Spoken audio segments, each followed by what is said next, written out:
The sky above Thaljar burned violet, streaked with plasma contrails and the dying embers of orbital wreckage. On the high plateau of Grovik's spire, Supreme Commander Vexel of the Arkanjari stood with his primary arms folded behind his back, peering through the haze. The war had gone precisely as predicted. Clean, efficient, statistical perfection. As it always did. The Arkanjari Imperium, arbiters of military doctrine across 300 star systems, had never lost a campaign in 9,000 cycles. Their strategy was codified in the Tome of Engagements, a living document updated through centuries of war games, simulations, and blood-won insight. Every maneuver catalogued, every outcome projected. Chaos was an illusion, victory was math. This latest annexation had been declared a Category IV sweep, low resistance, no standing fleet, no prior interstellar activity. The planet, Sol 3, was to be pacified and its population processed under the standardized integration mandate. Yet now, 9 cycles after initial contact, Vexel's fleet orbited in partial silence. One of the 3 dread carriers, Heshtal, was gone, reduced to expanding vapor. Hundreds of interceptors failed to return. Surface deployments reported staggering losses. The species known locally as humans had not fought as expected. They had not fought as anyone expected. At first, Vexel dismissed the anomalies. A few unpredictable skirmishes, civilian resistance tactics, improvised explosives, but soon the irregularities compounded. Human infantry had no unified doctrine, yet executed ambushes with frightening timing.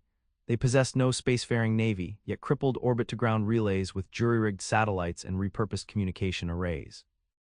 What Vexel had failed to see, what his analysts failed to compute, was not their strength. It was their refusal to follow rules. Admiral Tamsin Rourke ducked beneath a collapsed overpass, boots slamming into shattered ferrocrete as rounds screamed overhead. Her armor was scorched, the HUD flickering from a near miss.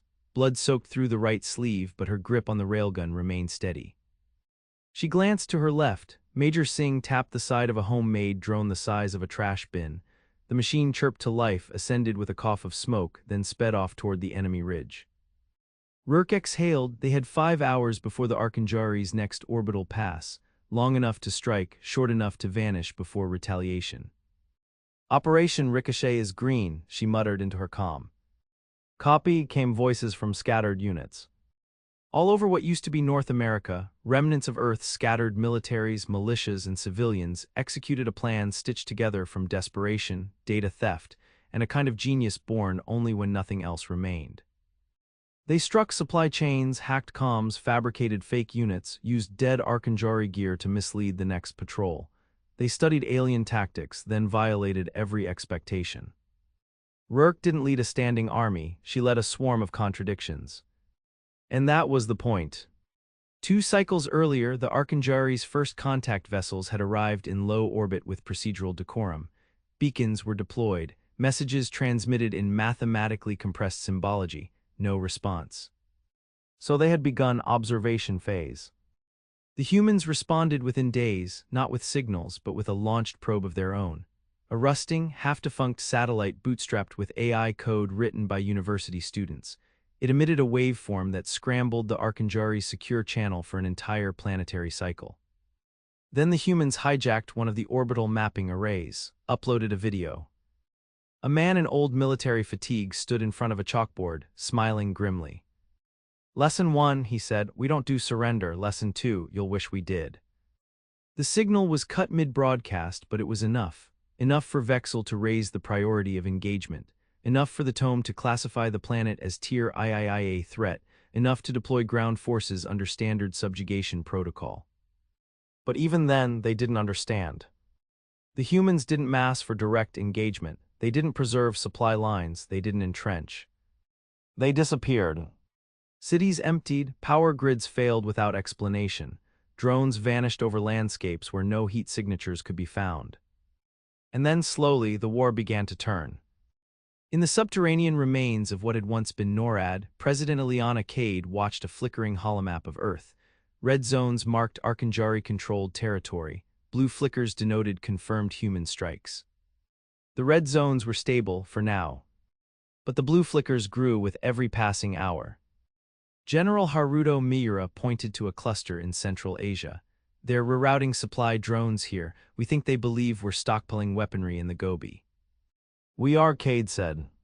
"Yes," Miura nodded, "but not where they think. They shared a grim smile. The president turned to the others gathered, representatives from what remained of global powers. They no longer spoke as Americans, Chinese, Nigerians, or Russians. They spoke as one species. Cade's voice was low but steady. They came here thinking they knew war. They don't. They know rules, doctrine, predictability. They built a machine that wins when the game is clean. She leaned forward. So we're going to make it dirty. On board the Arkanjari vessel Krolvet, strategist Lornith 9 processed her data loops in silence. She had rerun over 30,000 simulations. None accounted for the pattern she now faced. Human units moved without centralized command, yet responded with interlinked precision. They engaged high-tech units with improvised, often suicidal tactics. They willingly sacrificed key terrain to create kill zones. They disobeyed the core algorithms of survival. That was the part she could not parse. In one case, a group of unarmed civilians had allowed capture, then detonated viral code through their own neural implants to cripple the local command node. In another, a human platoon had marched in a predictable pattern for 2 days, only to vanish and strike from 3 separate directions simultaneously. It was not chaos, it was something worse. Creativity. Lornith 9 shuddered. There was no directive in the tome to account for opponents who would rewrite the board mid-match. She sent a transmission to Vexel, requesting escalation to Red Code War status. Recommend full strategic REVALUATION. Situation deviates from all known engagement models. The reply came 6 seconds later. Request DNIED, the tome is supreme. Lornith 9 turned back to her data. She stared at the blinking blue dots that shouldn't exist. And for the first time in 9,000 cycles, an Arkanjari strategist felt something foreign. Fear. In the ruins of what had once been a museum in Berlin, children painted murals on walls blackened by plasma fire. One showed the Earth encircled by alien ships. Another showed fists raised in defiance. A third depicted a single word in crude red paint. Unwritten. Outside, scouts moved like shadows, carrying pieces of alien tech, gathering intel, whispering of victories across the continents. Across the stars, alien empires watched with cold calculation. The Arkanjari's supremacy had been unchallenged for ages, but now questions stirred in their great halls. Who were these humans? How did they defy inevitability? And if one species could break the rules of war, what other rules might soon fall? The inner sanctum of the Arkanjari War Archive stretched across a moon-sized construct orbiting the gas giant Corvalin. Millions of encoded histories ran along crystalline conduits, guarded by war thoughts older than most empires. Only the 9 high stratarchs were permitted entry to its core. Today, all 9 were present.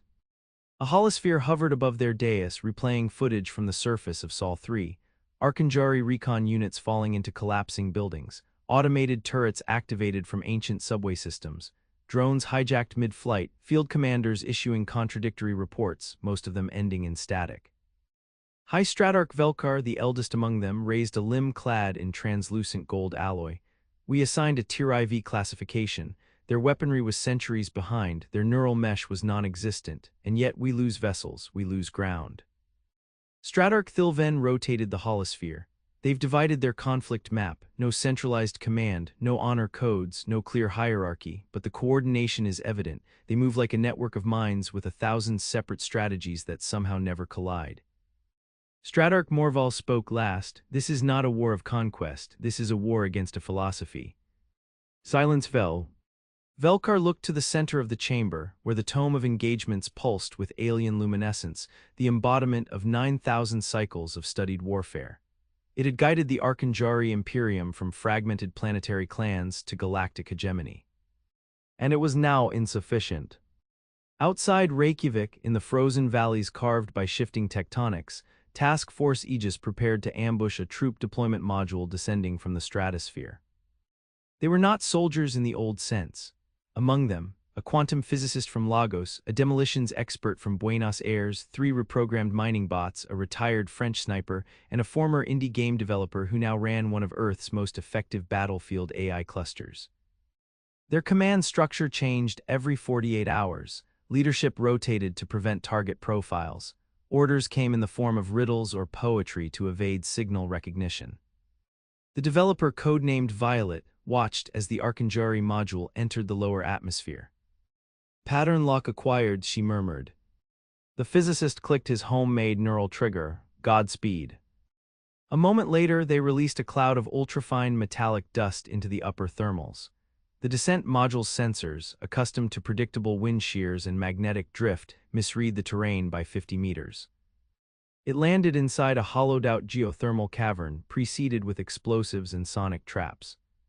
From orbit, it looked like another failed insertion. To the Arcangeli, it appeared that the terrain had shifted due to geological instability. No combatants were seen. They didn't realize they were being studied, measured, reverse-engineered. Violet sent the logs to underground Nexus 12, then she vanished again. Back on Earth's orbital fringe, the remnants of humanity's jury-rigged space presence came online. The Isaac Newton, a refitted orbital science platform that once tracked solar flares, now operated as a stealth uplink hub. Its sensor arrays could no longer monitor deep space activity. Instead, they scanned Arcangeli frequency spreads, searching for irregularities. Engineer Kaito Yamada had rewired the power system using parts scavenged from a 1990s particle accelerator. His fingers were scorched, eyes red from weeks of sleepless coding, but when the new signal came in, he saw it immediately. Encrypted transmission, imperfect packet loss, a ripple in the Arcangeli's clean lines. He copied the burst and began to decode it. It wasn't a message meant for humans, it was internal. A request from a mid-tier strategist to authorize planet-wide suppression pulses. Denied again. The words repeated in the encryption layer. Error directive override tome absolute. Yamada sat back. They're locked inside their own code, he whispered. They couldn't adapt. That was their flaw. In the mountains of Kyrgyzstan, Commander Rurk arrived at a hidden enclave built beneath an abandoned hydroelectric dam. She was thinner than before, her cheeks scarred by shrapnel, her posture taut from months of running the edge. Inside, gathered in hushed reverence, were Earth's most unorthodox minds. Physicists, hackers, cultural anthropologists, warlords turned defenders, cyberneticists, poets who had turned war itself into metaphor and message. They did not speak in ranks, they spoke in layers of meaning. Rurk stood before them, voice rasping from dust and war. They believe war is a system, she said. We'll make it an improvisation. A woman in a neural-linked kimono asked, and when they adapt? Rurk's eyes burned. Then we write new music. On the Arcangeli command ship Vralkith, Vexel sat alone in his contemplation chamber. The silence there had always brought him focus, but now it offered only dread. He reviewed the latest field reports, outposts falling to invisible units, drones failing to return, captured soldiers recounting hallucinations, some induced by mimetic traps, others by targeted psychoacoustics. Earth was becoming unreadable. The species had no singular method, no doctrinal boundary. They used noise as cover, art as camouflage. They taught children to mimic command sequences in Arcangeli dialects, confusing automated defense systems. They printed weapons using hacked food synthesizers. The humans had studied the tome, and then they rejected it outright. Vexel had seen empires crumble before, but this was different. This was not a failure of strength. This was a failure of understanding. In a decaying corridor below what was once Shanghai's financial district, a child scrawled another message on the wall beside 100 others. A mosaic of defiance. This one read, "Rules are for the rulers." High above, an Arcangeli hunter drone passed overhead, blind to the network of tunnels beneath its scan range. Inside those tunnels, human saboteurs assembled the next wave of disruption. A frequency bomb encoded with a joke, a mathematical puzzle, and a stolen Arcangeli war chant played backwards. A test, an insult, a thesis. The humans weren't just fighting back, they were creating. And in doing so, they were reshaping the meaning of war itself aboard the Kester Van, a deep space diplomatic vessel in orbit around the Velaria Accord's core world. Envoys from 7 major civilizations watched with uneasy silence as the latest military transmission from Sol 3 concluded. What began as a routine conquest had twisted into something else, something far more dangerous than resistance. The humans had begun to broadcast intercepted Arcangeli footage, not to beg for help, but to demonstrate possibility. They didn't send pleas, they sent performances. A 100-second clip of a civilian orchestra playing coded harmonics that interfered with Arkanjari targeting systems. A transmission of a poet whispering fragmented war orders in Arkanjari dialect, triggering failsafes. A silent montage of destroyed outposts, each labeled not with coordinates, but with names: Stalingrad, Dien Bien Phu, Mogadishu, Fallujah. None of the diplomats spoke at first. Finally, Elder Tyrell of the Venari turned to the Grelkin war advisor beside him. How can a species this young wield cultural memory like a blade? The Grelkin blinked, scar tissue folding across its brow. They do not carry history, they become it. Back on Earth, in the bedrock tunnels beneath Greenland's magnetic shelf, a skunkworks facility codenamed Bastion 6 came online.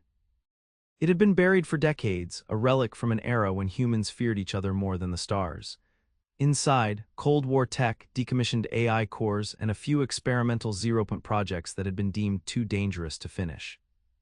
Now, with alien code pouring in from every engagement, the impossible had become feasible. Dr. Alina Mbanza, once a theoretical physicist and now a war architect, stared at the fusion of old and new. "We've cracked it," she whispered. "They don't encrypt thought the way we do, they fragment it across predictable vectors, that's their flaw." Her assistant, a teenager from Sao Paulo who taught himself quantum logic by rebuilding damaged Arkanjari probes, nodded.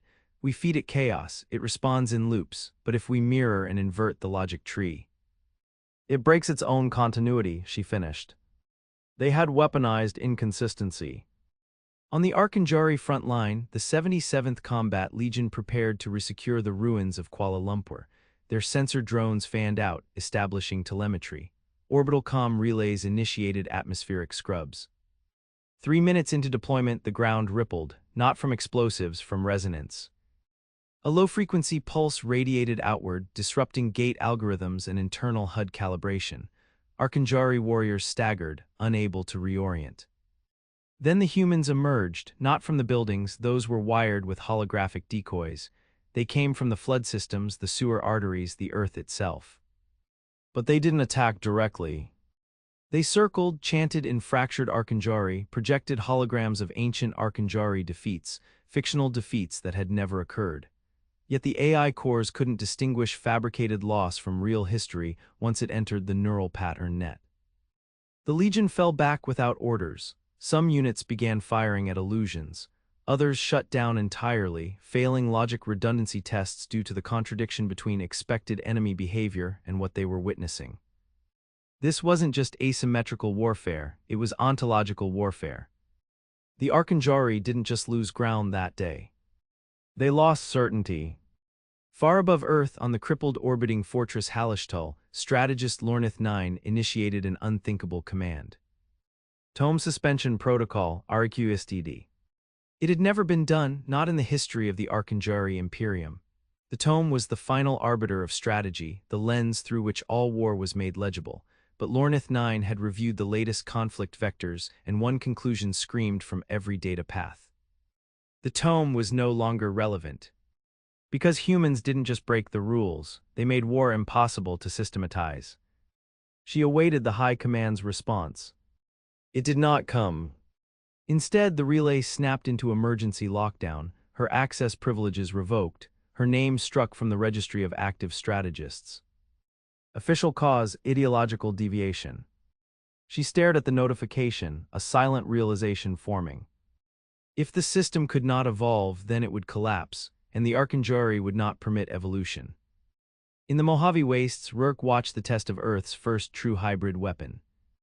An Arkanjari pulse cannon repurposed with human feedback logic, mounted on a mobile chassis made from civilian construction mechs.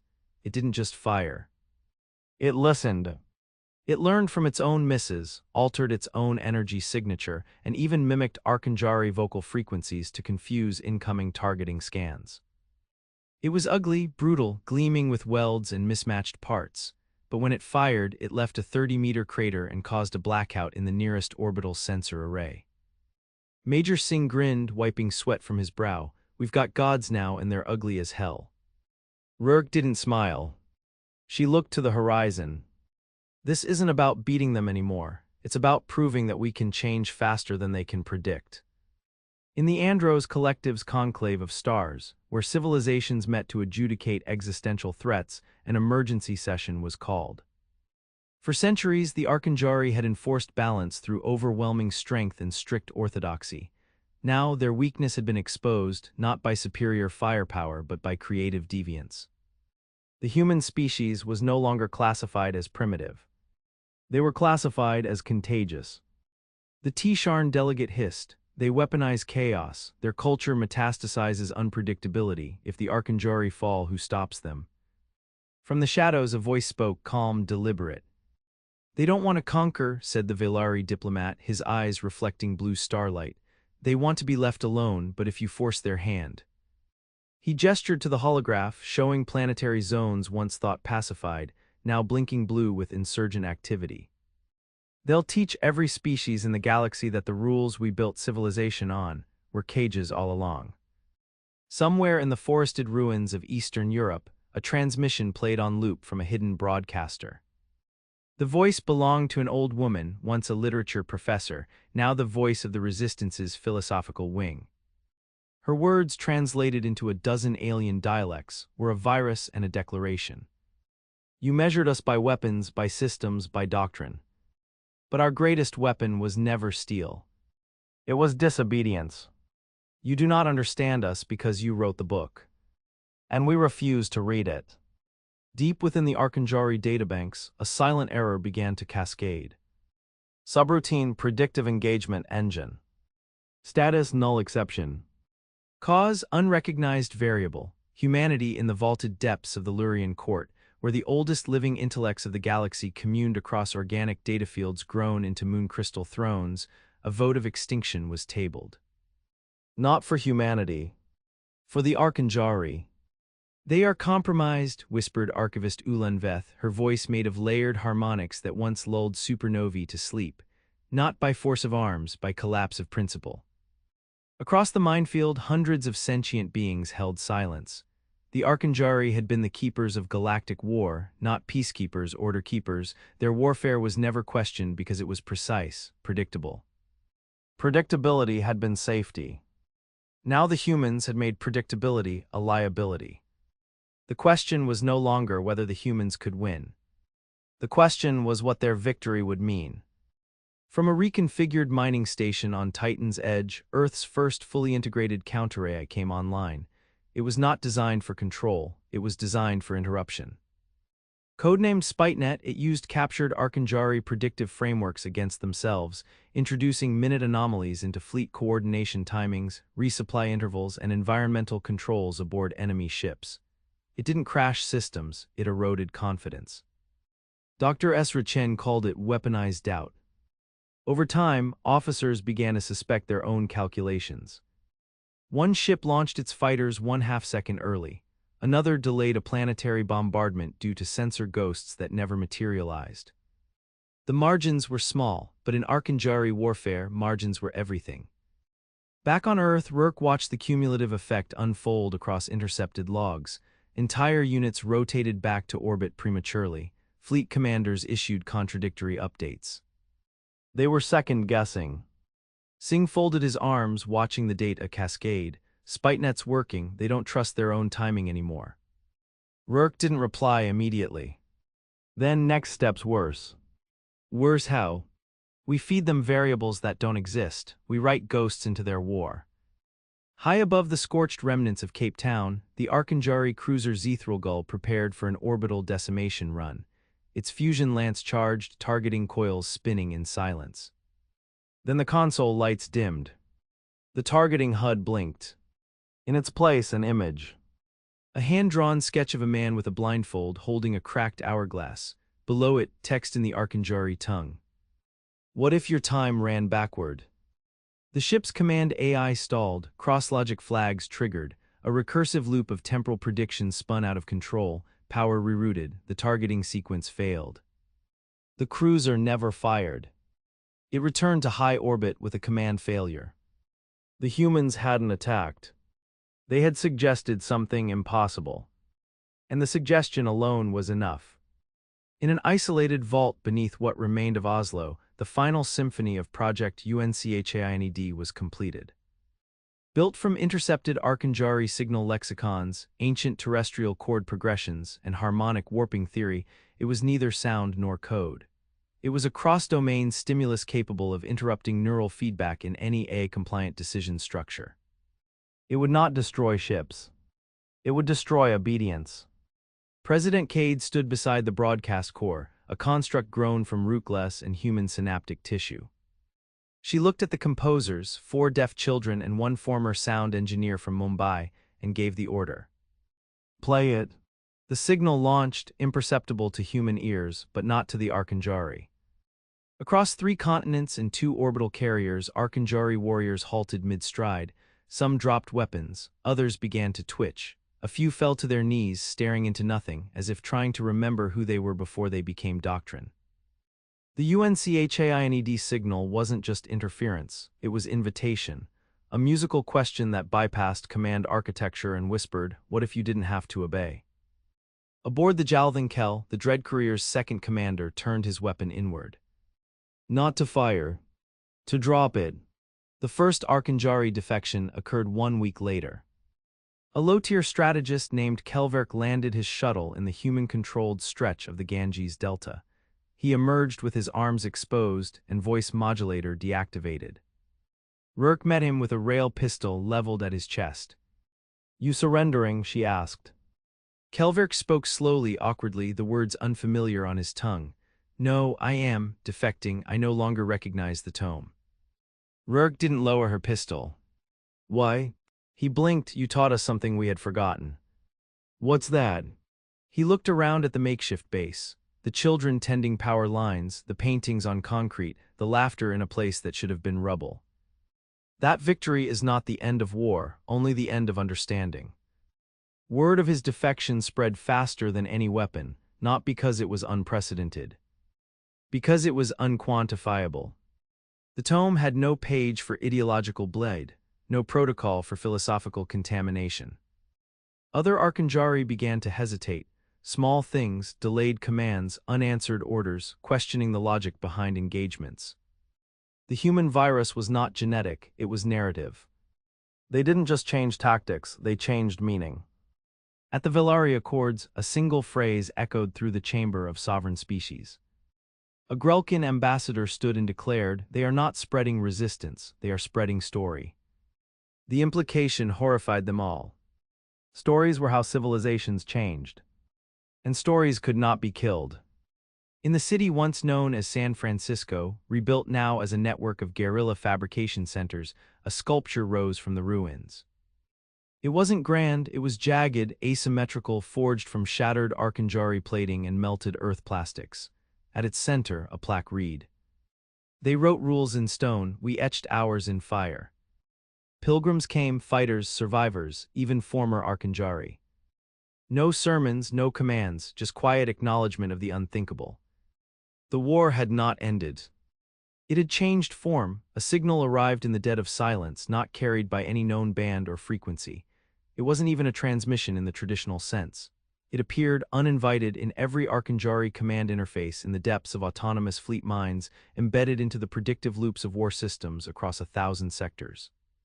It was a poem. Not from Earth, not from a human. It had been composed by an Arcangeli. A low-tier substrategist, once nameless in the hierarchy of absolute obedience, had created it after witnessing the human broadcast known as UNCHAINED. The poem asked a question. If war is logic and logic falls, what remains of us? The question had no directive, no reply structure. Yet within a cycle, over 41% of Arcangeli command units experienced delayed cognition. Reflexive command response rates dropped. Entire squadrons began operating off pattern. One Dread Courier shut down its weapons array mid-engagement, citing internal doubt. This was no longer war, this was a fracture in the soul of the machine. In orbit around Earth, the final Arcangeli supercarrier Vuralketh hovered in silent geosynchronous orbit, its once pristine hull scoured by radiation, atmospheric debris, and shame. Vexel, supreme commander of the Imperium, stood alone before the thought table, a war map that had stretched across millennia of conflict. But today it showed only one planet. And one expanding field of variables. The last simulation had been run 8 times, Each variant collapsed after the 12th engagement phase. The cause, unpredictable enemy action due to non-codified behavioral patterning. He had tried everything, more troops, more logic, harder rules. But every time the humans had responded not with opposition, but alteration. They didn't answer the Archanjari's strength with strength, they answered it by changing the question. He opened a channel to the High Stratarch Council. I am invoking dissolution protocol. The silence on the other end was long. Finally, Stratarch Velkar replied, the tome does not permit surrender. I am not surrendering, Vexel said, I am admitting obsolescence. On the ground, beneath the broken skyline of former Cairo, President Ileana Cade addressed the world, not just humanity, but the galaxy. The moment was improvised. The broadcast was hijacked. The words were unscripted. We are not a perfect species, we've killed each other, poisoned our world, reached for gods and made monsters, but we've also made music, we've made resistance, we've made a choice. She stepped forward, eyes locked with the lens as if staring through it into the minds of all who watched. You came with rules, we came with stories, and stories are stronger than rules because stories change, stories survive. She raised her hand not in defiance but in offering. We didn't ask for this war, but we will finish it, not by annihilating you, by redefining what victory means. And they did. The Archanjari fleet left orbit within 6 days. No armistice, no official ceasefire, they simply departed not from fear, from revelation. The tome was sealed, not destroyed, but closed. Their doctrine, once their identity, was now their cage.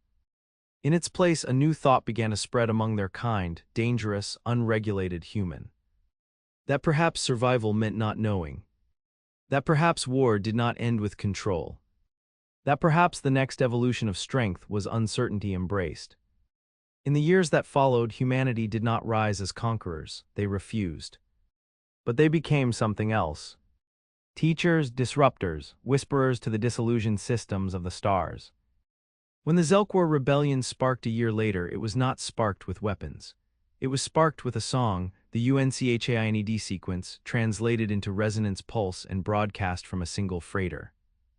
When the Gelari fleet questioned the mandates of the Council of Nine, it was not because of military threat. It was because they had heard the story of Earth. A planet that rewrote war, and chose not to claim the throne it earned. In a quiet place beneath the Alps, a monument was built. Not of metal, not of names, but of code, chaos, and unfinished poetry. Children gathered there, some human, some not, to speak of a moment when the impossible happened. When a species with no ships, no unified army, and no place in the stars rewrote the galaxy's oldest book. And left the last page blank.